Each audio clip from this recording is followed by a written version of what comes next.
दिनांक 15 मेला घटना दुरुस्ती विधेयक मांडताना मी पावसाळी अधिवेशनात नागरी स्थानिक स्वराज्य संस्था बाबत व्यापक विधेयक आणण्याचा मनोदय असल्याचे सांगितल्यास या सभागृहास स्मरत असेल.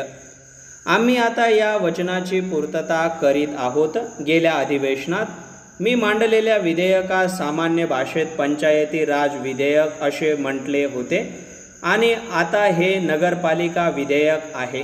महोदय, काहीशी बोजड कार्यालयीन नावे वापरण्याऐवजी या विधेयकांची मी प्रचलित सोपी नावे वापरण्याची मला अनुमती असावी.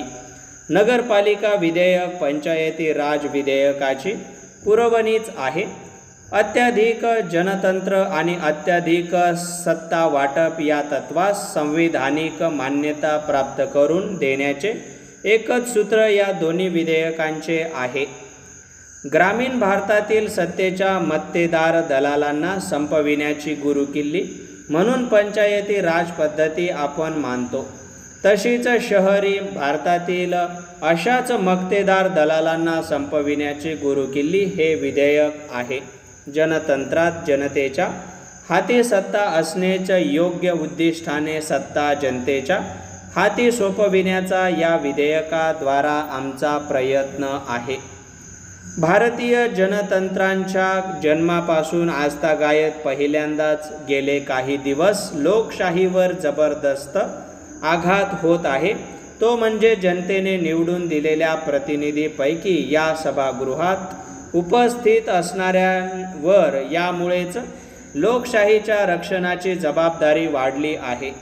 खेडोपाडी व मोहल्ल्यातून राहणाऱ्या आम जनतेपर्यंत लोकतंत्रांची पाळेमुळे गेल्याशिवाय लोकसभा व राज्यांच्या सभागृहातील लोकशाही मजबूत कधीच होणार नाही. म्हणूनच या संस्थांनी सर्व बदलत्या काळास सामोरे जाऊन लोकशाही जिवंत ठेवून वाढविली आहे.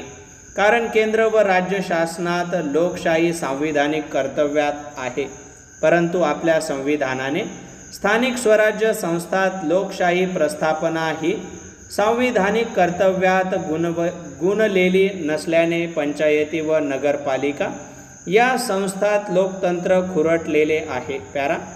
या दोन विधेयकांद्वारा आम्ही लोकशाही तळागाळापर्यंत जिवंत राहण्याची खात्री देत आहोत. स्थानिक स्वराज्य संस्थातील लोकशाही हा इत उपर फावल्या वेळेचा राजकीय उद्योग असणार नाही.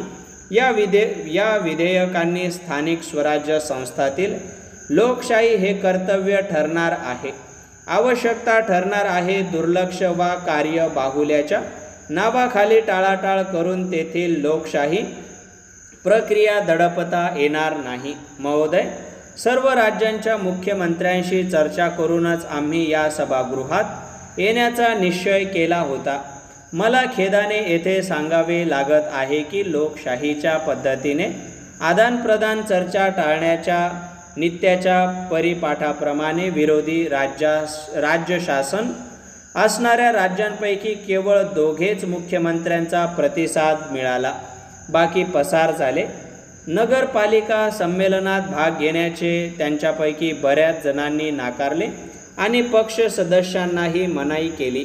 मला समजले की त्यावरही ताण करून एकाने ज्यांनी भाग घेतला त्या पक्ष सदस्यांना त्यांच्या पदावरून काढून टाकले.